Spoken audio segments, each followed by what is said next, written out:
अस्सलामुअलैकुम स्टूडेंट्स, कैसे हैं आप सब। उम्मीद है खैरियत से होंगे और स्टडीज़ बहुत अच्छी जा रही होगी।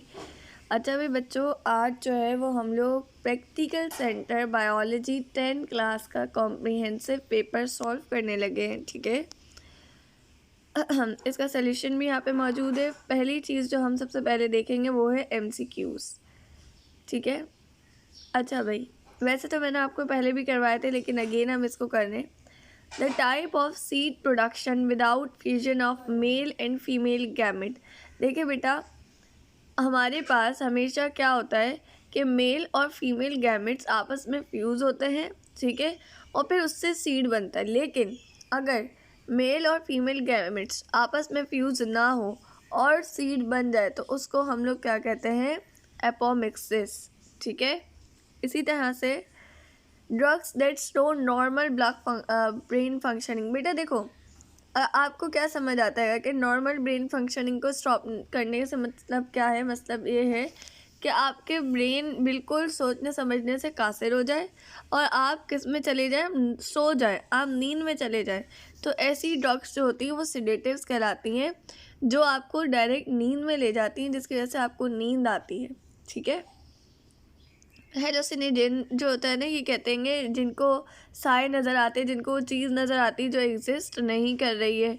ठीक है, अच्छा भाई, जो कोस्टल एरियाज़ के पास प्लांट्स ग्रो करते हैं उनको हम हेलोफाइट्स कहते हैं। क्यों?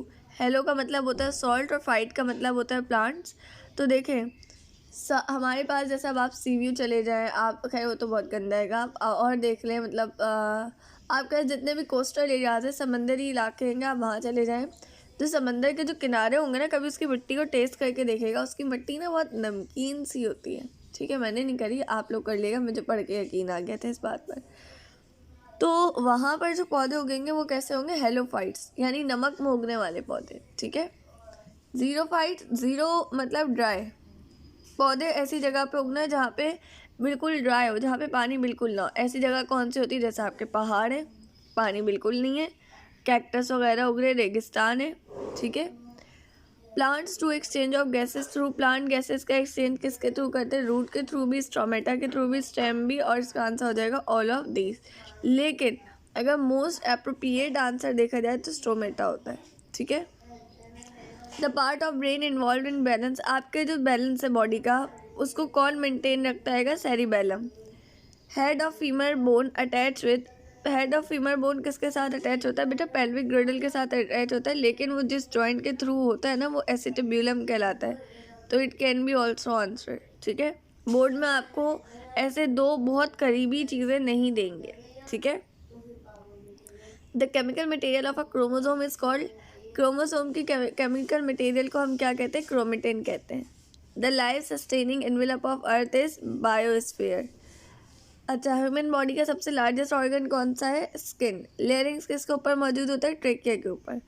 किडनी कौन सी मेम्ब्रेन के अंदर क्लोज होती है, किडनी जिस मेम्ब्रेन के अंदर क्लोज होती है उसको पेरिटोनियम कहते हैं। ठीक है,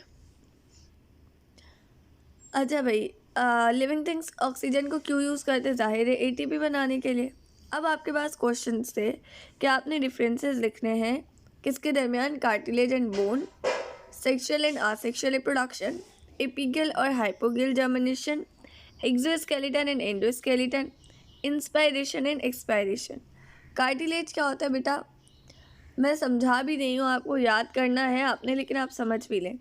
type of skeleton which is flexible, ऐसे स्केलेटन जो फ्लेक्सिबल हो। हाउ मैम, हम कैसे माने कि कार्टिलेज जो है वो हमारे पास फ्लेक्सिबल होता है। बेटा आपके कान को ना ज़रा सा दबाएं, उसको थोड़ा सा तोड़े मोड़े, तो आपको फील होगा कि आपका कान मुड़ रहा है। क्यों?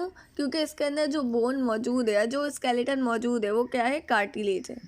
इसी के बरक्स अगर आपके क्या कहते हैं, पाँव की जो बड़ी हड्डी है आपकी, ठीक है, या आपके हाथ में रेडियस और अल्ना है, ये जो आपकी बोन्स हैं, आप इनको हिलाकर देखिए, ये नहीं हिलेंगी।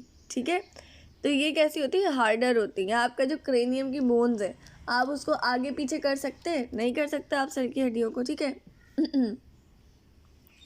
जिन सेल से मिलकर कार्टिलेज बनता है उसको कॉन्ड्रोसाइट कहते हैं, और जिससे मिलकर हड्डियाँ बनती हैं उनको ऑस्टियोसाइट कहते हैं। ये एक किस्म के मैट्रिक्स में मौजूद होते हैं दोनों, जिसको हम कोलेजन कहते हैं। जो मेन जो अलग करने वाला इनका फीचर है ना, वो कॉन्ड्रोसाइट और ऑस्टियोसाइट है। ये बोन से ज़्यादा सॉफ्ट और फ्लेक्सिबल होती, बात हमने ऊपर ही पढ़ी हुई है कि ये हार्ड होती है। लेकिन अगर मैं आपसे पूछूँ वाई बोन इज़ हार्ड, क्योंकि बोन भी शुरू में कार्टिलेज है। मतलब वही बात हो गई कि सास भी कभी बहू थी, ठीक है। तो अगर क्या कहते हैं, मैं आपसे बोलूँ कि बोन भी पहले कभी कार्टिलेज थी, तो अब वो बोन क्यों हो गया, वो हार्ड क्यों हो गई? क्योंकि बेटा उसके अंदर क्या डिपॉजिट हो गया है, कैल्शियम फॉस्फेट। कैल्शियम और फॉस्फेट की डिपोजिशन की वजह से कैसी हो जाती है, हार्ड हो जाती है कि कैल्सिफिकेशन हो जाती है इसके अंदर।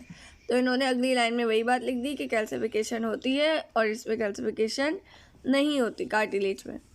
It covers the end of bones. अच्छा मैं पूछूँ, कार्टिलेज आपकी बॉडी में पाया कहाँ कहाँ जाता है? तो बेटा जहाँ जहाँ आपकी हड्डियाँ हैं उसके, जैसे आपकी बोन है, ठीक है, तो बोन के यहाँ पे मौजूद होगा, ठीक है, आपके जॉइंट्स में मौजूद होगा। अच्छा जी, जबकि ये हमारे पास कहाँ पे होता है, ये आपके ऑर्गन्स को प्रोटेक्ट करते हैं। जैसे आपका दिल है, दिल के अराउंड आपको आपका रिब केज नज़र आ रहा है, नज़र नहीं आ रहा है मतलब महसूस तो हो रहा है ना, आउटर शेल। इसके अंदर कार्टिलेज में कोई भी ब्लड वेसल नहीं होती है, ठीक है। लेकिन बोन्स के अंदर, स्पेशली स्पंजी बोन्स के अंदर क्या होती हैं, ब्लड वेसल्स मौजूद होती हैं। अब आते हैं एक्सोस्केलेटन, एंडोस्केलेटन। एक्सोस्केलेटन वो होता है जो बाहर पाया जाता है। ये हमारे पास आर्थ्रोपोड्स, मोलस्का और ऐसे एनिमल्स में पाया जाता है, ठीक है। इसके अंदर ये कैल्शियम कार्बोनेट और काइटिन का बना हुआ होता है, ठीक है। आर्थ्रोपोड्स यानी कॉकरोचेस में काइटिन का बना हुआ होता है और मोलस्का में कैल्शियम कार्बोनेट। बेटा ये सब कुछ समझाने का मकसद सिर्फ ये है कि मैं आपको इंपॉर्टेंट पॉइंट्स हाईलाइट करवा दूँ जो आपके लिए एमसीक्यूज़ के लिए इंपॉर्टेंट है। तो ये दोनों पॉइंट भी एमसीक्यूज़ के लिए इंपॉर्टेंट है। हायर एनिमल्स में प्रोटीन से बने हुए होते हैं, ठीक है। ये सपोर्ट और प्रोटेक्शन देते हैं, ये भी सपोर्ट और प्रोटेक्शन देते हैं। ये बहुत सारे सेल से बने हुए होते हैं। हमारे पास 2 टाइप होती है एंडोस्केलेटन की, ठीक है। ये बॉडी के अंदर पाया जाता है। तो एक्सोस्केलेटन से 2 एमसीक्यूज़ आने के चांसेस है, उसको याद रखिएगा। अब आ जाए आसेक्सुअल और सेक्सुअल रिप्रोडक्शन। सेक्सुअल रिप्रोडक्शन वो होता है जिसके अंदर 2 पेरेंट्स इन्वॉल्व हो और अपोजिट जेंडर के, मतलब एक मेल और एक फीमेल, ठीक है। जबकि इसके अंदर सिर्फ एक ही पेरेंट्स से जो है वो बेबी प्रोड्यूस हो सकता है। इसके अंदर मेल और फीमेल गैमेट की फ्यूजन नहीं होती, क्योंकि ज़ाहिर है सिर्फ एक पेरेंट जो है वो इन्वॉल्व है। इसके अंदर मेल और फीमेल गैमेट की फ्यूजन होगी क्योंकि दोनों पेरेंट्स इन्वॉल्व हैं। ऑफ स्प्रिंग्स बिल्कुल अम्मा अब्बा की तरह होंगे, एग्जैक्ट उनकी कॉपी होंगे, कार्बन कॉपी। जबकि जो सेक्सुअल रिप्रोडक्शन होती है इसके अंदर ऑफ स्प्रिंग्स वालिदैन की तरह नहीं होते, उनसे थोड़े से डिफरेंट होते हैं। अच्छा भाई, organisms are genetically identical to each other as well as to their parent. भाई ऑर्गेनिज्म एक दूसरे से भी मिलते होंगे और अपने वालिदैन से भी। ये ना तो एक दूसरे से मिलेंगे ना अपने पेरेंट्स से मिलेंगे। Genetic recombination does not take place. Genetic recombination कहते हैं कि देखो, अब आप लोग की शक्ल, आप मिलते तो हैं अपने मम्मा पापा में, लेकिन आप लोग एग्जैक्ट उनकी कॉपी नहीं है। तो क्या आएगा कि आप लोग के अंदर जेनेटिक रिकम्बिनेशन हुई है, मतलब आपके जो क्रोमोसोम्स थे उनके अंदर चेंज आया, ठीक है। जेनेटिक रिकम्बिनेट हुआ, थोड़ी सी वेरिएशन आई, फ़र्क पैदा किया गया आपके वालिदैन के क्रोमोसोम्स में थोड़ा सा फ़र्क लाया गया, तो आप इसलिए उनसे डिफरेंट शक्लों में। लेकिन असेक्सुअल रिप्रोडक्शन में जेनेटिक रिकम्बिनेशन नहीं होती है। Inspiration, expiration. इंस्पायरेशन कहते हैं सांस को अंदर ले जाने को और एक्सपायरेशन कहते हैं सांस को बाहर निकालने को, यानी ब्रीथ आउट करने को। बस एक इम्पॉर्टेंट पॉइंट याद करिएगा कि ये इंस्पायरेशन एनर्जी कंज्यूमिंग प्रोसेस है और ये एनर्जी कंज्यूमिंग प्रोसेस नहीं है। अब आते हैं एपिगेल जर्मिनेशन और हाइपोगेल जर्मिनेशन। ये ऐसी जर्मिनेशन है, एपिगेल जर्मिनेशन, जिसके अंदर सीड जो है, ये अगर मिट्टी आपने बीज में उसके नीचे, ज़मीन के नीचे रखा था, तो जब जर्मिनेट होगा तो ये सीड ज़मीन के ऊपर आ जाएगा, ठीक है। जबकि इसके अंदर जर्मिनेशन के बाद भी सीड ज़मीन के नीचे ही रहता है, ठीक है। अच्छा भाई, इसके अंदर rate of hypocotyl is higher than that of epicotyl. आपके पास यहाँ पे क्या होता है, इसके अंदर हाइपोकोटाइल ज़्यादा होता है, जबकि इसके अंदर एपिकोटाइल की ग्रोथ ज़्यादा होती है, ठीक है। इसके अंदर कॉटिलिडन जो है वो कैसे हो जाते हैं, ग्रीन कलर के हो जाते हैं जब वो सॉइल के ऊपर आते हैं, ठीक है। और कैसे हेल्प करते हैं फ्लोरेज लीव्स के तौर पे, मतलब कि लीव्स नहीं है वो, लेकिन आपको लगेगा कि वो लीव्स है। ये आप बहुत अच्छे से आराम से जो इमली का बीज होता है ना उसको मिट्टी में दबाकर देख सकते हैं। ये एग्जाम्पल वहाँ पे एग्जिस्ट करेगी, ठीक है।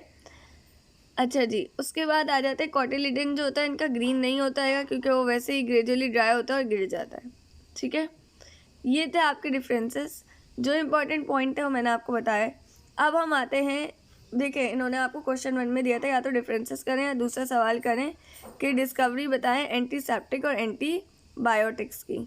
अच्छा भाई, नेक्स्ट है क्या आपके पास है discovery of antiseptic and antibiotic. देखो एंटीसेप्टिक क्या होती है, कोई भी एंटी माइक्रोबियल सब्सटेंस। देखो एंटी का मतलब होता है जो रोके, ठीक है। कोई भी ऐसा सब्सटेंस जो माइक्रोस ऑर्गेनिज्म की ग्रोथ को रोके या उसके इन्फेक्शन को रोके, उसको हम कहते हैं एंटीसेप्टिक। हम कहते हैं ना ज़ख़म पे फ़ौरन से एंटीसेप्टिक लगाएं ताकि वो किसको रोके, इन्फेक्शन को रोके।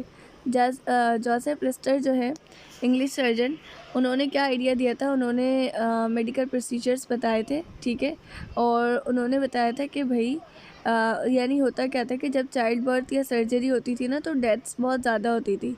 तो उन्होंने एक तरीका बताया जिसके थ्रू जो है ना वो डेथ कम हो जाए। डेथ क्यों ज़्यादा होती थी, क्योंकि माइक्रो ऑर्गेनिजम्स की ग्रोथ नहीं रुक पाती थी। तो उसको रोकने के लिए उन्होंने एक तरीका बताया। उन्होंने क्या बताया, उन्होंने कहा कार्बोलिक एसिड को हम लोग यूज़ करें डिसइंफेक्टेंट के तौर पर, ठीक है, या हाथ को धोने के लिए या सर्जिकल इंस्ट्रूमेंट्स को धोने के लिए।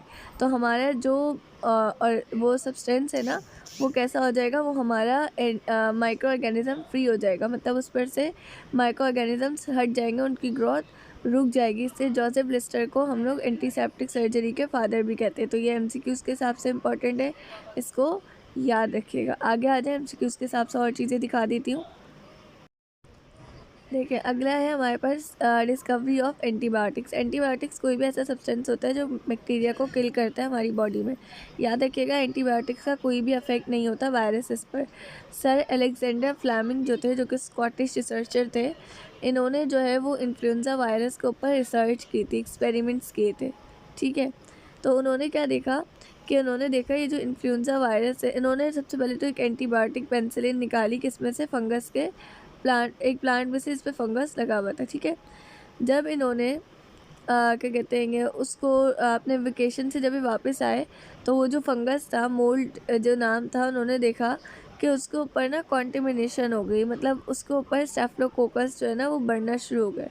मतलब उन्होंने चीज़ देखी, इन्होंने जब ये एक्सपेरिमेंट्स कर रहे थे, इन्होंने एक्सपेरिमेंट करे इन्फ्लुएंजा वायरस पर, फिर एंटीबायोटिक्स वगैरह देख रहे थे। तो जब ये पेनिसिलिन पे एक्सपेरिमेंट कर रहे थे, फंगस होता है एक किस्म का जिसका नाम होता है पेनिसिलिन, उस पर एक्सपेरिमेंट करते हुए इन्होंने देखा कि उन्होंने ना सॉरी डिस्कवर करी पेनिसिलिन एंटीबायोटिक।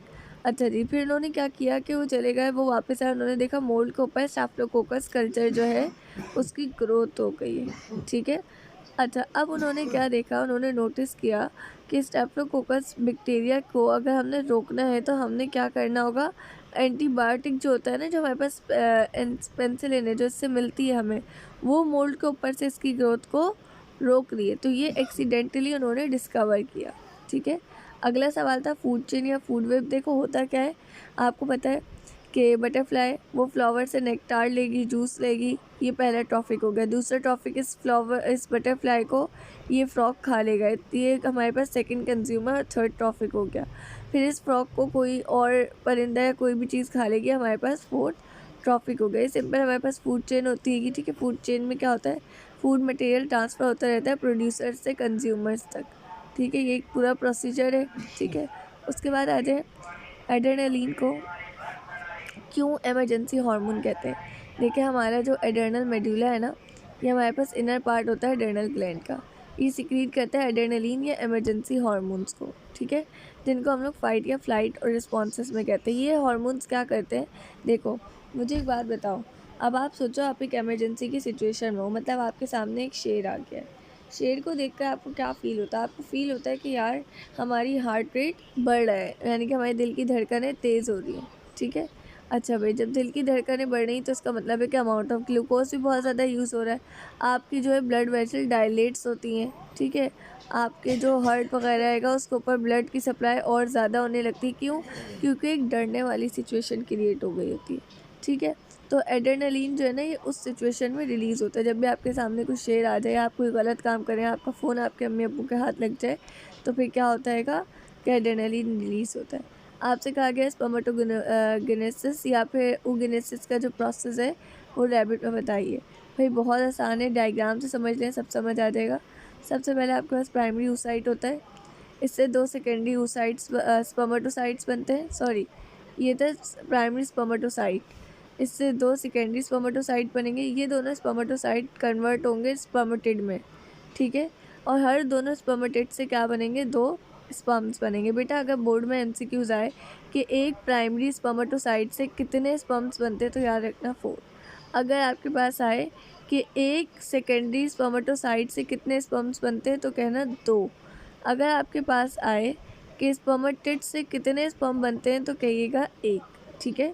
ये क्लासिफिकेशन है। इसी तरह से oogenesis में पहले प्राइमरी oocyte, एक प्राइमरी oocyte होता है, इससे एक सेकेंडरी oocyte बनता है और एक पोलर बॉडी।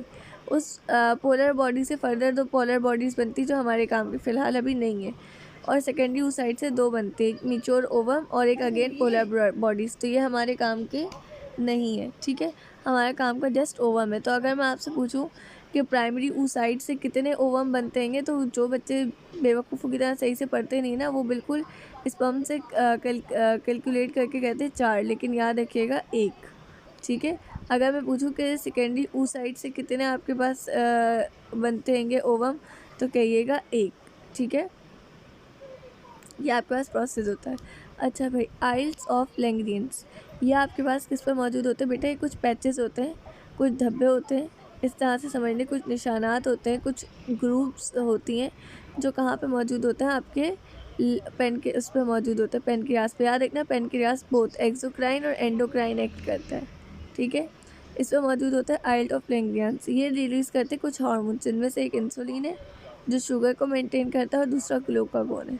दोनों एक दूसरे के एंटागोनिस्ट से, एक दूसरे के अपोजिट काम करते हैं। इंसुलिन क्या करता है, ब्लड में मौजूद शुगर को क्या कहते हैं, लेकर कहाँ पे जमा करवाता है, लिवर में। और ग्लूकागोन क्या करता है, लिवर से ब्लड शुगर लेकर कहाँ जमा करवाता है, ब्लड में। जमा नहीं करवाता, मतलब ब्लड को देता है, और ग्लूकोज से आपकी नॉर्मल एक्टिविटीज़ चलती हैं बॉडी की।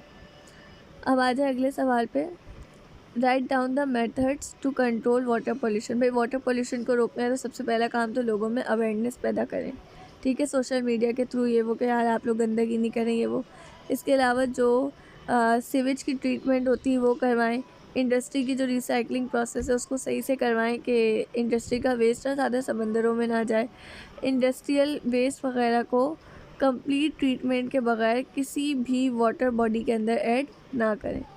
वही स्किन को क्यों कंसीडर किया जाता है एक्सक्रीटरी ऑर्गन, जाहिर सी बात है क्योंकि हमारा जो पसीना है क्या कहते हैं स्वेटिंग, ओके स्वेटिंग, मेरी ज़बान पे वर्ड नहीं आ रहा था स्वेटिंग, तो वो हमारी किसके थ्रू होती है, स्किन के थ्रू। और स्किन हमारे पास फर्स्ट लाइन ऑफ डिफेंस के तौर पे काम करती है। इसके अलावा क्या करती है, क्योंकि ज़ाहिर है स्वेटिंग करवा रहेगी तो हमारी बॉडी का टेम्परेचर भी मेंटेन करेगी, ठीक है। वाटर यूरिया सॉल्ट्स को भी मेंटेन करेगी, तो इससे स्किन एक एक्सक्रीटरी ऑर्गन भी है। ये रीजनिंग सवाल है, ठीक है।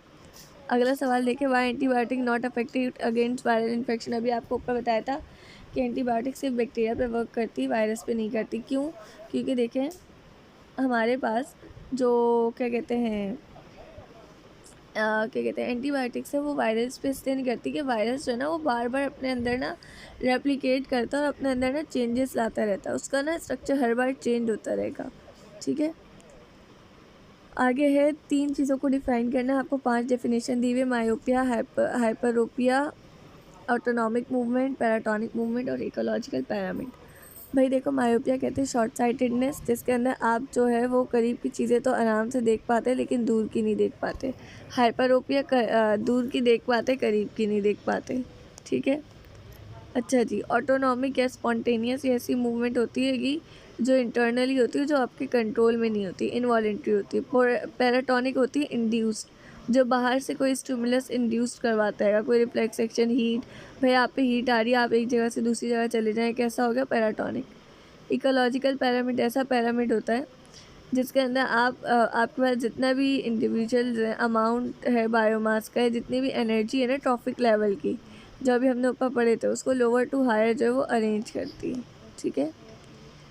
अच्छा भी उसके बाद नेक्स्ट क्वेश्चन पे आते हैं, जो कि है हमारे पास कितनी नंबर ऑफ बोन्स जो है वो हमारे पास प्रेजेंट होती है फोर लिम्ब और हाइंड लिम्ब में। तो इसको काउंट कर लेंगे। ठीक है, पेक्टोरल गर्डल्स को और आर्म्स को तो आपको शोल्डर का पता चल जाएगा। ठीक है, अगर पेल्विक गर्डल को करेंगे तो आपको पेल्विक का पता चल जाएगा। फिर डायग्राम रिलेटेड क्वेश्चन है, किडनी की डायग्राम, ओव्यूल की, पोलन ग्रेन की और एसआई ऑफ फ्लावर, देख लीजिए। ठीक है, फिर अगला है कि हिंज और बॉल एंड सॉकेट जॉइंट की डायग्राम देख लें। अब अगला आता है, अगला सवाल पे आते हैं। अच्छा भाई, अगला क्वेश्चन है drugs obtain from plants and animals. अच्छा, एक बात याद रखिएगा, अगर हम किसी प्लांट का डायरेक्ट कोई पार्ट कट करके उसको ड्रग के तौर पर यूज़ करें, जैसे मुलेठी हो गया, ठीक है, जैसे आपके पास कोई भी ऐसी चीज़ हो जो आप डायरेक्ट काट के ड्रग के तौर पे यूज़ करते हो, तो उसको हम लोग कहते हैं क्रूड ड्रग। ठीक है, फॉर एमसीक्यूज़ मैं आपको बता रही हूँ भाई। देखिए, बहुत सी इंपॉर्टेंट मेडिसिन आपको मिलती हैं प्लांट से। ठीक है, ऐसे रूट्स, लीव, फ्लावर्स, ये सब। एग्जाम्पल में आपको क्या दिया हुआ है कि क्विनीन जो है उसको हम लोग चिनकोना ट्री से लेते हैं। ठीक है, या आप लोग जब क्या कहते हैं उसमें आएंगे, क्या नाम है, फार्मेसी पढ़ेंगे, अगर कोई बच्चा फार्मेसी करके डॉक्टर बनना चाहता हो तो उसके लिए, तो वो लोग क्या करते हैं, मलेरिया की प्रिवेंशन के लिए किसको यूज़ करते हैं, क्विनीन को यूज़ करते हैं। और किससे लेते हैं, किनकोना से लेते हैं। ठीक है, अच्छा, इसी तरह से एनिमल से भी बहुत सारी ली जाती है, जैसे कि विनोम, टॉक्सिन्स, हार्मोन्स, एंजाइम्स। अब अगर आप इसकी एग्जांपल देखें तो हमारे पास ना हार्मोन जो है वो प्रिपेयर किया जाता है हॉर्स के सीरम से। ठीक है, या फिर यूरिन ऑफ प्रेग्नेंट वुमेन। ठीक है, और क्यों करते हैं, they control the production of sex hormones in the body. Sex hormones की प्रोडक्शन को कंट्रोल करने के लिए हम इसको बनाते हैं। इसी तरह से आपके पास एक एंजाइम है, हाइलोनेडेज एंजाइम। ये आपके पास जो है ये माइक्रो ऑर्गेनिजम्स प्रोड्यूस करते हैं। कहाँ पर, ये आपको लीड्स के हेड में मिल जाएगा, स्नेक के विनोम में मिल जाएगा और मैमेलियन टेस्टीज में मिल जाएगा। ठीक है, अच्छा भाई, डिस्कस करें हाइड्रोफाइट्स और ज़ीरोफाइट्स के अबाउट। अभी ऊपर बताया था हाइड्रोफाइट वो होते हैं जो पानी वाली जगहों पे पाए जाते हैं, जैसे वाटर लिली, लोटस। इसके अंदर रूट्स एब्सेंट होती हैं, इसके स्पंजी टिश्यूज़ होते हैं। ठीक है, और जो ज़ीरोफाइट्स होते हैं ड्राई एरियाज़ में पाए जाते हैं, जैसे कि कैक्टस हो गया आपके पास। इनकी रूट्स जो है वो वर्टिकली ग्रो करती है, डीप जाती हैं ताकि इनको पानी ज़्यादा मिल सके। ठीक है, शॉर्ट साइज़ के इसके लीव्स होते हैं, स्पाइंस की तरह के होते हैं, कांटेदार। गटेशन देखें, ऐसा प्रोसेस होता है जिसके अंदर आप लिवर को ना लिवर कह रही हूँ, वाटर को ना लिक्विड की फॉर्म में जो है वो रिलीज़ करवाते हैं उसके स्पेशल पोर्स से। बड़े बड़े से पोर्स होते हैं लीव्स के ऊपर, जिसको हम हाइड्रोथोर्स कहते हैं। उसके किनारे पे ये लीव है, इसके किनारे पे हाइड्रोथोर्स मौजूद होंगे। यहाँ से ये जो है ना वो क्या कहते हैं, गटेशन का प्रोसेस होता है। ठीक है, अच्छा भाई, आपने नोट लिखना है ग्रीन हाउस इफेक्ट या ग्लोबल वार्मिंग के ऊपर, उसके इफेक्ट्स लिखने हैं। एसिड रेन ऐसी रेन होती है। देखें, जब बारिश होती है तो कहते हैं एकदम बारिश में मत जाओ। इसलिए वैसे मैंने ना केमिस्ट्री का एक टॉपिक है, केमिस्ट्री अगर आपने पढ़ी हो, अगर आपको टॉपिक ना समझ आता हो ग्रीन हाउस इफेक्ट और एसिड रेन, तो आप मुझे बता दिएगा। मैंने केमिस्ट्री में बहुत डिटेल में इसको एक्सप्लेन किया है, तो मैं वहाँ से आपको वीडियोस प्रोवाइड करूँगी। ठीक है, उसके बाद वेरिएशंस, ये वाले भी फ़र्क आ गए, ये भी मैंने समझाया हुआ है उसी में। अब आता है आर्टिफिशियल सिलेक्शन में। देखिए, आर्टिफिशियल सिलेक्शन जो है इसको अबू रेहान अल बिरूनी ने जो है ना वो एक्सप्रेस किया था सबसे पहले स्ट्रम को, और चार्ल्स डार्विन ने इसके ऊपर काम किया था। अच्छा भाई, इसमें आर्टिफिशियल सिलेक्शन में हम लोग क्रॉस ब्रीड करवाते हैं डोमेस्टिक एनिमल्स या प्लांट्स की, ताकि हमें ना जो नया जो प्लांट मिले या नया जो जानवर मिले ना, उसके अंदर वो दोनों खासियत हो। जैसे कि हॉर्स और डंकी, इन दोनों का जो क्रॉस है, जिसको खच्चर कहते हैं, तो वो क्या है, वो हॉर्स और डोंकी का क्रॉस है। ठीक है, ये आर्टिफिशियल सिलेक्शन कराती है। अब जो खच्चर जो है उसके पास हॉर्स की भी करेक्टरिस्टिक्स है और डोंकी की भी, मतलब वो हॉर्स की तरह तेज़ है, फुर्तीला है, और डोंकी की तरह वो बहुत ज़्यादा लोड बर्दाश्त कर सकता है। तो उसके अंदर हमें क्या मिल गया, डिज़ायरेबल करेक्टर्स या फीचर्स मिल गए। आर्टिफिशियल वेंटिलेटर, ये ऐसा वेंटिलेटर होता है जब पेशेंट्स को सांस लेने में मसला होता हो तो तब हम उसको वेंटिलेशन में पहुंचा देते हैं। मूवेबल जॉइंट्स, दो तरह के इसकी टाइप्स लिखनी है, एक फ्रीली मूवेबल होते हैं, एक पार्शियली मूवेबल होते हैं। फ्रीली वो जो हर तरह से मूव कर सकते हो, पार्शियली वो जो बस थोड़ा सा मूव कर सकते हो, जैसे कि आपकी स्टर्नम और रीढ़ की हड्डी ज़्यादा नहीं जा सकती।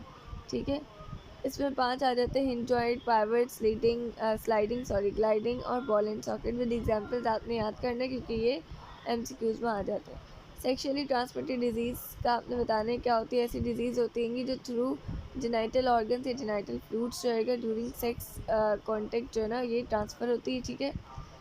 ये कुछ वायरसेस, बैक्टीरिया और प्रोटोक्टिस कराते हैं। इसमें नाम कौन सा आते हैं? गोनोरिया, सिफिलिस, एड्स, ठीक है।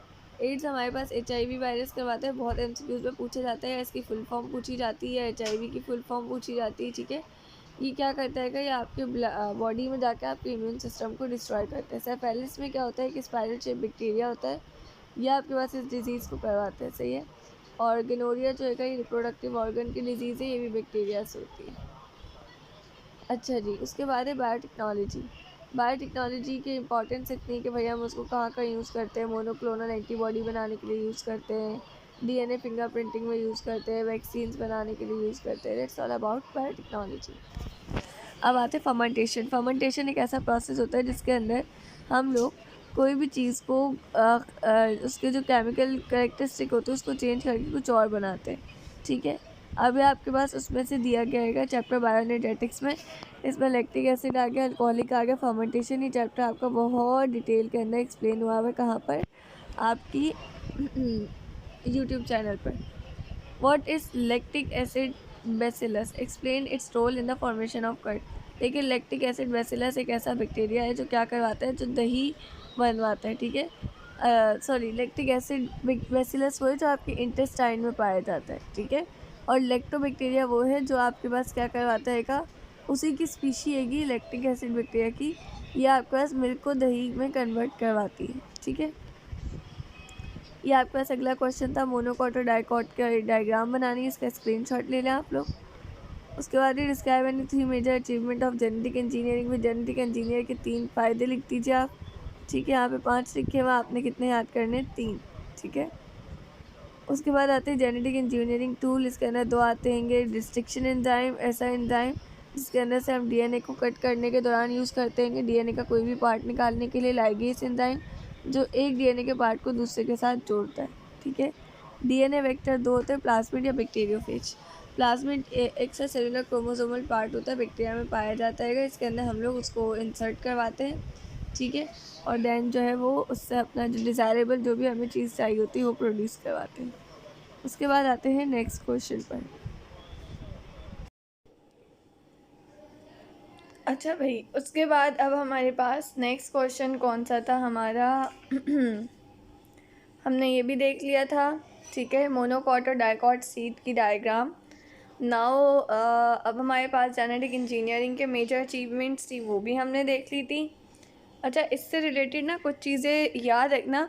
एक MCQs लाजमी आता है हर साल कि स्लीपिंग सिकनेस, जिसको हम लोग ट्रिपनोसोमियासिस भी कहते हैं, लेकिन वो लोग ये वर्ड नहीं लिख के देते हैं, ये लोग सिर्फ स्लीपिंग सिकनेस लिख के देते हैं। ये कौन से पैरासाइट से होती है? तो रिमेंबर इट्स ट्रिपनोसोमा ब्रूसाई, ठीक है। तो ये आपको याद रखना है। इसके अलावा एक डिज़ीज़ एक प्रोटोजोन से होती है जिसका नाम है कॉक्सीडायोसिस। कॉक्सीडायोसिस जो है ये एक डिज़ीज़ है जो इनवर्टिब्रेट्स और वर्टिब्रेट्स दोनों में पाई जाती है, ठीक है। अच्छा जी, ये MCQs के हिसाब से याद रखिएगा। उसके बाद जेनेटिक इंजीनियरिंग टूल में हमारे पास क्या आते हैं ये भी मैंने आपको बता दिया था। उसके बाद हमारे अडैप्टिव करेक्टर्स थे इंसेक्ट और वाटर पॉलिनेटेड फ्लावर्स के। देखिए, वाटर पॉलिनेटेड और इंसेक्ट पॉलिनेटेड फ्लावर्स के कुछ अडैप्शंस होती हैं अपने पोलन ग्रेन्स को आगे पहुंचाने के लिए, ठीक है। तो ये लोग किसका सहारा लेते हैं? देखिए, पोलन ग्रेन्स जो इंसेक्ट पॉलिनेटेड प्लांट्स के होते हैं ना, वो थोड़े स्टिकी होते हैं कि वो क्या करते हैं, वो चिपक जाते हैं किसी भी इंसेक्ट की लेग्स के साथ, ठीक है। उनकी एक स्पेशल किस्म की ओडोर होती है, ब्राइट कलर्स होते हैं, वो हर चीज़ों को अपनी तरफ अट्रैक्ट करते हैं, ठीक है। ये वाले जो होते हैं, जो दूसरे हमारे पास वाटर पॉलिनेटेड होते हैं, इनके पॉलन ग्रेन बहुत हाई क्वांटिटी में जो है वो प्रोड्यूस होते हैं, लेकिन उनके अंदर नेक्टर बहुत कम होता है, ठीक है। इसके अलावा ये जो होते हैं ना बहुत हल्के होते हैं कि आराम से किसी भी चीज़ के विंग्स वगैरह जो है ना वो आराम से बेयर कर सकते हैं, बहुत लाइट होते हैं वेट में, नॉन अट्रैक्टिव होते हैं, स्मॉल एंड साइज़ होता है और कोई इनकी ओडोर नहीं होती है, ठीक है। अच्छा भाई, right 5 names of endangered and mammals और बर्ड्स ऑफ पाकिस्तान। देखो इंडेंजर्ड मैमल्स और बर्ड्स कौन से होते हैं जो अब ख़त्म होने वाले हैं पाकिस्तान में, जैसे कि पाकिस्तान में मारखोर ख़त्म होने वाले हैं, बियर ऑफ डियोसाई, चकोर, snow leopard, Siberian crane, long billed vulture जिसको वो गिद्ध कहता है आई थिंक सो, जो मुर्दों का गोश्त खाती है, इंडस रिवर डॉल्फिन्स जिनके बारे में मशहूर है कि वो अंधी होती हैं, फैल्कन, रेड एवेडिंग और चीयर फिजेंट, ये तमाम ऐसे बर्ड्स और मैमल्स हैं जो ख़त्म होने को इनकी नस्लें। ठीक है, define feedback control mechanism of hormonal secretion. देखिए 2 तरीके होते हैं हमारे पास हार्मोन्स के सिक्रीशन को कंट्रोल करने के, एक होता है नेगेटिव, एक होता है पॉजिटिव। अगर कोई चीज़ बढ़ रही है उसके साथ दूसरी चीज़ भी बढ़ जाए तो ये पॉजिटिव फीडबैक कहलाती है। जैसे फॉर एग्जांपल अगर आपको स्वेटिंग हो रही है और आपके हार्मोन्स और स्वेटिंग करवा रहे हैं तो पॉजिटिव फीडबैक है, और अगर एक चीज़ बढ़ रही है और आपकी बॉडी उसको कम करवा रही है तो नेगेटिव फीडबैक कराते हैं। जैसे आपकी बॉडी में ग्लूकोज बहुत ज़्यादा आ रहेगा, बढ़ रही है, और आप उसकी मिकदार को कम करवाएं बाय डिपोजिशन। एंटीबायोटिक रेजिस्टेंस, आपसे पूछा गया what do you mean by antibiotic resistance. देखिए एंटीबायोटिक रेजिस्टेंस क्या होती है, जो एंटीबायोटिक्स के ओवर यूज़ से डेवलप होती है। देखिए इसी वजह से आपको पता है आजकल ये जो नज़ला खांसी ज़ुकाम होता है ना, इसमें सबसे पहले डॉक्टर, पहले क्या होता था ज़रा सा नज़ला ज़ुकाम बुखार हो रहा है, जिन लोगों को नॉलेज नहीं है वो क्या करते थे, खुद ही एंटीबायोटिक्स खा लेते थे। लेकिन अब डॉक्टर एंटीबायोटिक्स से मना करते हैं, क्यों? क्योंकि आपकी बॉडी उससे रेजिस्ट करने लग जाती है। ठीक है, फिर कोई इफेक्ट ही नहीं आता उसका। अच्छा भाई, मेडिसिनल ड्रग्स के इंपॉर्टेंट यूजेस क्या होते हैं भाई, ये इसको एनाल्जेसिक के तौर पर यूज़ करते हैं, एनाल्जेसिक कहते हैं पेन किलर को। ठीक है, एंटीबायोटिक्स के तौर पे यूज़ करते हैं पैथोजेनिक बैक्टीरिया को किल करने के लिए, वैक्सीन्स के तौर पे यूज़ करते हैं, सेडेटिव्स के तौर पे यूज़ करते हैं। तो these all are the uses और ये नाम याद कर लेगा आप लोग जो सेडेटिव के एग्जाम्पल्स हैं। अच्छा भाई define any 2 of the following, germination, allele, osmoregulation, addictive drugs, homologous chromosomes. आपसे कहा गया है कि इनमें से कोई 2 डिफाइन कर दें, हम सारे डिफाइन करेंगे। जर्मिनेशन ऑफ सीड क्या होता है, ऐसा प्रोसेस होता है जिसके अंदर एम्ब्रियो जो होता है, स्लीपिंग एम्ब्रियो, वो ज़मीन के नीचे दबा हुआ होता है, वो उठ जाता है, जाग जाता है, और वो किस में डेवलप हो जाता है, सीडलिंग में। जैसे ज़मीन के नीचे सीड है और ये किस में डेवलप हो जाएगा, एक प्लांट में डेवलप होना शुरू हो जाएगा, सीडलिंग में। ठीक है, एपिजियल जर्मिनेशन, एपिजियल का मतलब क्या होता है, एपी का मतलब होता है अबव, जियो मतलब अर्थ, ऐसी जर्मिनेशन जो ज़मीन से ऊपर हो, जिसके अंदर सीड ज़मीन से बाहर आ जाए। मैंने आप लोगों को पहले भी बताया था। हाइपोजियल वो जो ज़मीन के नीचे ही रहता है। ठीक है, अंडर द सॉइल। ऑस्मोरेगुलेशन ये वाटर और सॉल्ट के टेम्परेचर अमाउंट को मेंटेन रखने का प्रोसेस होता है। अलील जीन के अल्टरनेटिव फॉर्म, मतलब ये आपका क्रोमोसोम है, इन क्रोमोसोम्स के ऊपर लगे हुए होते हैं आपके अलील्स। ठीक है, अगर इसके पास इंफॉर्मेशन है कि आपके बाल का कलर ब्लैक होना चाहिए और इसके पास से गोल्डन होना चाहिए, तो ये दोनों एक दूसरे की क्या हो गई, अलील कि इन्फॉर्मेशन तो रिलेटेड टू हेयर्स है, लेकिन क्या कहते हैं डिफरेंट कलर से रिलेटेड। एडिक्टिव ड्रग्स ये ऐसी ड्रग्स होती है जो आपके ब्रेन पर एक्ट करती है। ठीक है, और ब्रेन के भी प्लेजर सेंटर पे अफेक्ट करती है। ठीक है, जैसे कि फॉर एग्जांपल आपके लिम्बिक सिस्टम पे करती है। आपका लिम्बिक सिस्टम इमोशंस को कंट्रोल करता है। ठीक है, तो ऐसी ड्रग्स जो ब्रेन के ऊपर एक्ट करें और उसको रिलीफ करें, उसके जो भी आपकी प्रॉब्लम हो रही है, जो परेशानी है, एंजाइटी है, डिप्रेशन है, उसको हम लोग एडिक्टिव ड्रग्स कहते हैं। इसके अंदर सेडेटिव आते हैं, नारकोटिक्स आते हैं, हेलोसिनोजन आते हैं। कभी अगर आप लोगों का मूड हो इन टॉपिक्स को, वैसे ही रिसर्चिंग पॉइंट ऑफ व्यू से बहुत डिटेल पढ़ने का, तो यू कैन से मी, मैं आपको समझा दूँगी। बहुत मज़ा आता है किसी चीज़ को टॉपिक से हट के डिटेल में पढ़ने में। अच्छा भाई, briefly discuss skeleton is a dynamic system. देखें स्केलेटल जो है ना वो डायनामिक सिस्टम क्यों? क्योंकि it is capable of quick growth, क्योंकि इसकी ग्रोथ हो सकती है कि आप इस पर अगर स्ट्रेस लगाएं या ये कहीं से डैमेज हो जाए तो ये रिपेयर हो सकता है। ठीक है, आपकी हर साल बोन जो है वो डिज़ोल्व होती है, उसकी जगह नई बोन्स आती हैं, जिसको हम लोग क्या कहते हैं, रीमॉडलिंग कहते हैं। ठीक है, रीमॉडलिंग सिस्टम क्या करता है, आपके स्केलेटन के शेप और साइज़ को अल्टर करने में हेल्प आउट करता है। That's why it's a dynamic system. That's why we have 3 types of cells. What they are: osteoblast, osteocyte, osteoclast. What osteoblast do? It are known as bone forming cells. they form bones. Osteocytes, they are mature bone cells. Osteoclasts, ये क्या करते हैं? They are bone dissolving cells. ठीक है, by the help of all these three cells our body या our skeleton is capable of remodeling. ठीक है, now what is the structure of neuron? देखिए न्यूरॉन के स्ट्रक्चर में क्या होता है, आपके पास आपको डायग्राम अगर बनानी आती है तो आप खुद सब कुछ लिख सकते हैं. आपके पास क्या होता है, सेल बॉडी होती है. ठीक है, सेल बॉडी में एक न्यूक्लियस होता है, यहाँ से कुछ डेंड्राइट्स निकल रहे होते हैं. ठीक है, ये एक इतना बड़ा सा धागा किसका जा रहा होता है, एक्सोन का. एक्सोन ने कपड़े पहने हुए होते हैं जिनको हम कहते हैं माइलिन शीथ. याद रखिएगा, जिन लोगों को डायमेंशिया भूलने की बीमारी होती है ना, तो उनकी माइलिन शीथ वीक हो जाती है. तो इसलिए कहा जाता है ऐसी चीज़ें खाएं जो ओमेगा रिच हो, जिसमें ओमेगा 3 मौजूद हो. जैसे कि आपको बनाना हो गया, आलमंड्स हो गए, कॉड लिवर ऑयल कैप्सूल्स होती हैंगी, उसमें बहुत ज़्यादा ओमेगा मौजूद होता है. नाउ द शिवान सेल्स, इसके अंदर मौजूद होते हैं. नोड ऑफ रेनवीज होते हैं और एक्सोन टर्मिनल्स होते हैं. ठीक है, 3 तरह के न्यूरॉन्स होते हैं, सेंसरी, मोटर, इंटर. सेंसरी वो होते हैं जो इन्फॉर्मेशन को लेके जाते हैं ब्रेन तक. ब्रेन में उस चीज़ को सेंस करने वाले या उस चीज़ के रिलेटेड मैसेज बनाने वाले इंटर न्यूरॉन्स होते हैं. ये बिल्कुल ऐसा है कि ये एक बॉक्स है जिसके अंदर आप लोग अपने जो डाक खाना है जिसको कहा जाता है, तो यहाँ पे एक पर्सन आता है, इसके पास एक इन्वेलप है.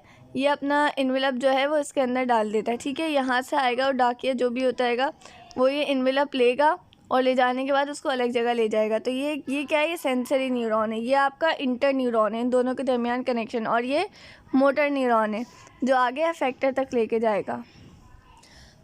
अच्छा भाई, why driving licence not issued to a colour blind person? क्यों नहीं दिया जाता है कलर ब्लाइंड पर्सन को? क्योंकि वो कुछ कलर्स के दरमियान जो है ना वो डिफरेंस नहीं कर पाते, डिस्टिंग्विश नहीं कर पाते. And that are red and green colour. कि अगर ग्रीन कलर है तो समझेंगे रेड हो रहा है, रेड है तो समझेंगे ग्रीन हो रहा है, और वो रोड को क्रॉस कर लेंगे. दैट्स वाई उन्हें ड्राइविंग लाइसेंस जो है वो नहीं दिया जाता. अब हमारे पास सेक्शन सी है. ठीक है, अब उसको देख लेते हैं. अस्सलाम वालेकुम स्टूडेंट्स. अच्छा भाई बच्चों, अब जो है वो हमारा सेक्शन सी स्टार्ट हो रहा है. ठीक है, इसमें तमाम थ्योरेटिकल क्वेश्चंस हैं. अभी जो हमने सेक्शन बी में जितने भी एमसीक्यूज़, रीजनिंग क्वेश्चंस, जो भी सारी चीज़ें थी उनको बहुत अच्छे से समझ लिया था. मैंने आपको पेपर अटैम्प्ट करने का, डायग्राम्स, हर चीज़ का भी तरीक़ेकार बताया. अब हम सेक्शन सी में आते हैं. ठीक है, अब हमारे पास अगला क्वेश्चन है. आपको 4 क्वेश्चन अटेंड करने होते हैं. सेक्शन से हर क्वेश्चन के 6 मार्क्स होते हैं, तो ज़्यादा बड़ा मत लिखिएगा. कोई सवाल अगर एक पेज पे आ रहा है या एक और आधे पेज पे आ रहा है तो इट्स इनफ बेटा. 4 क्वेश्चन है लॉन्ग में, छोटी बात नहीं है. ठीक है, पहले तो बोर्ड में सिर्फ लिखने को ही एक क्वेश्चन आता था ना, लॉन्ग में तो बच्चे 2.5, 3, 4, 5 पेजेस की लिख के आते थे. तो इतना बड़ा टॉपिक बुक में नहीं होता था, लेकिन वो पता नहीं कहाँ से लिखते थे इतना. ठीक है, अच्छा भाई, नाइट्रोजन साइकिल के बारे में आपके पास है कि describe nitrogen cycle as biogeochemical cycle with graphic diagram.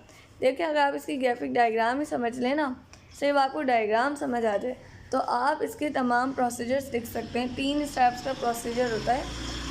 एक इसके अंदर नाइट्रोजन फिक्सेशन होता है, जिसके अंदर एटमॉस्फेरिक नाइट्रोजन को नाइट्रेट में कन्वर्ट किया जाता है. और ये नाइट्रोजन फिक्सिंग बैक्टीरिया के थ्रू होता है, जो कहाँ पे मौजूद होते हैं, राइजोबियम में मौजूद होते हैं. फिर नाइट्रिफिकेशन होती है. ठीक है, इसके अंदर क्या होता है, नाइट्रोजीनस कंपाउंड्स होते हैं ना लिविंग ऑर्गेनिजम्स के, उनको कन्वर्ट किया जाता है नाइट्रेट्स के अंदर. ठीक है, उसके बाद डीनाइट्रिफिकेशन होता है, तीसरा प्रोसेस होता है. जैसे कि मैंने आपसे कहा था, इसके अंदर नाइट्रोजीनस कंपाउंड को फ्री नाइट्रोजन में कन्वर्ट किया जाता है. ठीक है, तो ये 3 स्टेप्स होते हैं. इन 3 स्टेप्स पर ही आपकी पूरी नाइट्रोजन बायोजियोकेमिकल साइकिल चलती है. सही है. अच्छा जी, क्योंकि हमारे पास जो प्लांट्स होते हैं ना, तो वो ऐसे डायरेक्ट नाइट्रोजन नहीं ले सकते ना एटमॉस्फेयर से. उसके बाद आते हैं describe arthritis and write its type and causes, also define the role of obesity in arthritis. देखिए, आर्थराइटिस जो है ना वो 2 वर्ड से निकलेगा. आर्थरोन, जिसका मतलब होता है जॉइन, और आइटस. आइटस वर्ड कहीं पे भी आए तो वो इन्फ्लेमेशन को शो करता है, यानी सूजन.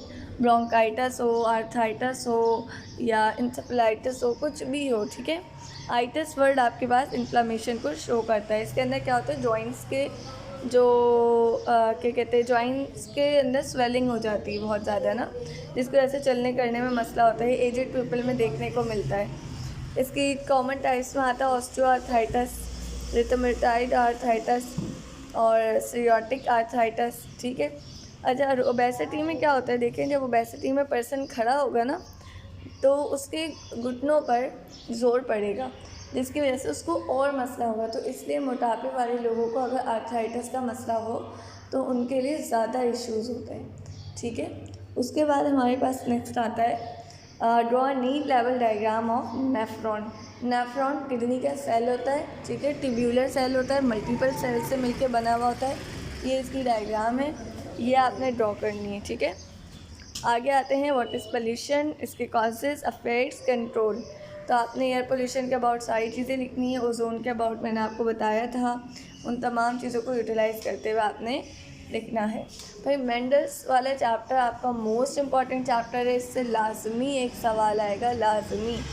तो Mendel's law of independent assortment आ सकता है आपके पास, ठीक है। तो इसका पूरा एक्सपेरिमेंट है और ये क्रॉस से ही आपको पेंसिल से बनाना आना चाहिए बेटा। अगर आपको ये नहीं आते तो आप कमेंट करेंगे तो आई विल एक्सप्लेन यू, ठीक है। उसके बाद ह्यूमन एयर की डायग्राम आ सकती है आपके पास, ये ह्यूमन एयर की डायग्राम है, इसको देख लीजिए, ठीक है। उसके बाद एवोल्यूशन, ये Darwin theory of natural selection आपने इसके अंदर लिखनी है। थ्योरी ऑफ नेचुरल सिलेक्शन आपके पास डार्विन ने दी थी, इसको डार्विनिज्म भी कहते हैं इस थ्योरी को। इसके अंदर कुछ 3-4 पॉइंट्स थे मेन, एक over production, struggle for existence, heritable variation और नेचुरल सेलेक्शन, ठीक है। फिर ह्यूमन रेस्पिरेटरी डिसऑर्डर, जैसे अभी मैंने आपको बताया, अगर कहीं पे भी वर्ड ब्रोंकाइटिस लिखा हुआ है तो ब्रोंकाइटिस का मतलब होता है इन्फ्लेमेशन। वीडियो के लास्ट में आपको अगेन इस पूरे पेपर को मैं एक दफ़ा रिव्यू करा दूँगी, ठीक है। उसके बाद एम्फिजीमिया, सही है। एम्फिजीमिया में क्या होता है, आपकी एल्विलाई की डिस्ट्रक्शन स्टार्ट हो जाती है। उसके बाद निमोनिया, निमोनिया हमारे पास इन्फेक्शन होता है लंग्स का, जिसके अंदर जो हमारे एल्विलाई होता है उसके अंदर पस फिल हो जाता है। एस्थमा, ये इसके अंदर भी क्या होता है, म्यूकस बहुत ज़्यादा पैदा होना शुरू हो जाता है और ये एलर्जिक रिएक्शन की वजह से होता है। लंग कैंसर मोस्टली स्मोकिंग वगैरह की वजह से होता है, ठीक है।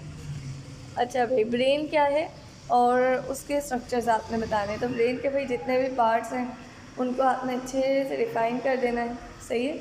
मैं आपको दिखा देती हूँ, देख लें। इसमें सेरिबरम है, याद रखना है एमसीक्यूज़ के हिसाब से, ये लार्जेस्ट और परमानेंट पार्ट होता है, सही है। 2 सेरिब्रल हेमिस्फीयर्स होते हैं जो कॉर्पस कॉलोजन से जुड़े हुए होते हैं, सही है। और 4 लोब्स होते हैं आपके, ठीक है। Hypothalamus, hippocampus, amygdala, midbrain, cerebellum, medulla oblongata, pons, ये सब आपने याद रखने हैं। उसके बाद अगला है आपके पास what is algal bloom, how it destroy the life of an aquatic ecosystem. Algal bloom देखें लाइफ को इसलिए डिस्ट्रॉय कर देते हैं क्योंकि क्या करते हैं, ये ऑक्सीजन को यूज़ कर लेते हैं सारी। जब ये ऑक्सीजन को यूज़ करेंगे बहुत ज़्यादा और क्या कहते हैं, फिर क्या होगा कि जो एक्वेटिक लाइफ है ना उनके लिए ऑक्सीजन कम पड़ेगी, ठीक है। अच्छा भाई, उसके बाद है describe the urinary system of man with diagram. देखें हमारे पास जो यूरिनरी सिस्टम है मैन का, उसके अंदर kidney, hilus, ureters, urinary bladder, urethra आता है और इसके अंदर आपने डायग्राम भी बनानी है। डायग्राम इसकी बहुत आसान सी है। ये ज़्यादा से ज़्यादा आपका सवाल 3 पेजेस पे बोर्ड के आराम से लाई करेगा अगर आपकी प्रेजेंटेशन अच्छी है और आपको हेडिंग डालना आती है, ठीक है। मैंने आप लोगों से कहा भी था कि अगर आप लोगों को टेस्ट रिलेटेड कोई इशूज़ आ रहे हैं कि टेस्ट की तैयारी नहीं हो पा रही है, सेल्फ स्टडी में मसला आ रहा है, तो आप लोग जो है वो मिस उस्तानी के जो टेस्टिंग बैच है उनको ज्वाइन कर सकता है। आप अपने मसले बताएंगे तो उनका हल निकाला जाएगा, ठीक है। फिर उसके बाद draw neat and label diagram of male and female reproductive system. तो ये आपके पास मेल और फीमेल रिप्रोडक्टिव सिस्टम की डायग्राम है बेटा। मैं आपसे बोलूँगी कि ये डायग्राम मुश्किल से आप बस 5 मिनट के अंदर अंदर बनाएं। आपकी इतनी प्रैक्टिस होनी चाहिए इस डायग्राम की, ठीक है। अच्छा भाई, उसके बाद क्वेश्चन है आपका define endocrine gland, describe pituitary gland and thyroid और thyroid gland with the name. 2 सवाल हैं और करके दिया हुआ है कि एंडोक्राइन सिस्टम को समझाएं, उसके बाद पिट्यूटरी ग्लैंड को बताएं, उसके सारे हार्मोन, सारी चीज़ें, ठीक है। और वरना फिर जो है वो थायराइड ग्लैंड के अबाउट बताएं। तो ये आपका मैंने आपको पिट्यूटरी का सारा दिखा दिया है। उसके बाद आते हैं वैक्सीन।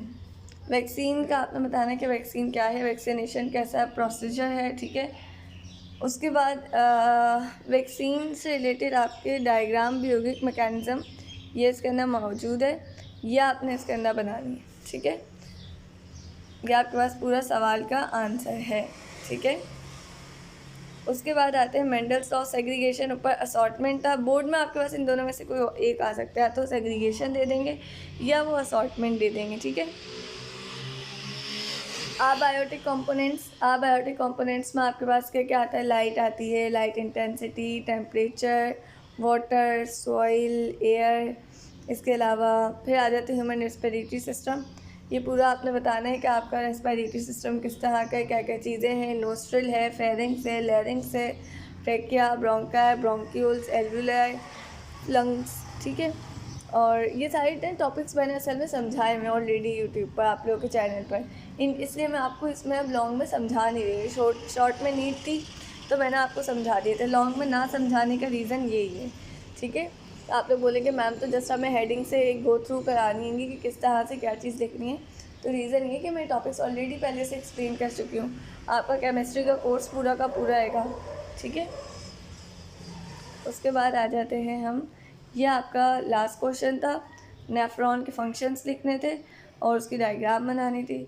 यहाँ पे आपका पेपर जो है वो कंप्लीट होता है।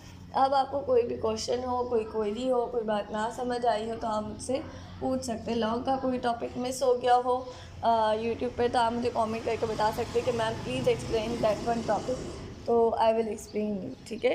अपना ख्याल रखिएगा, मुझे हमें याद रखिएगा। ईद आने वाली है लेकिन पढ़ना नहीं भूलिएगा, ठीक है। अल्लाह।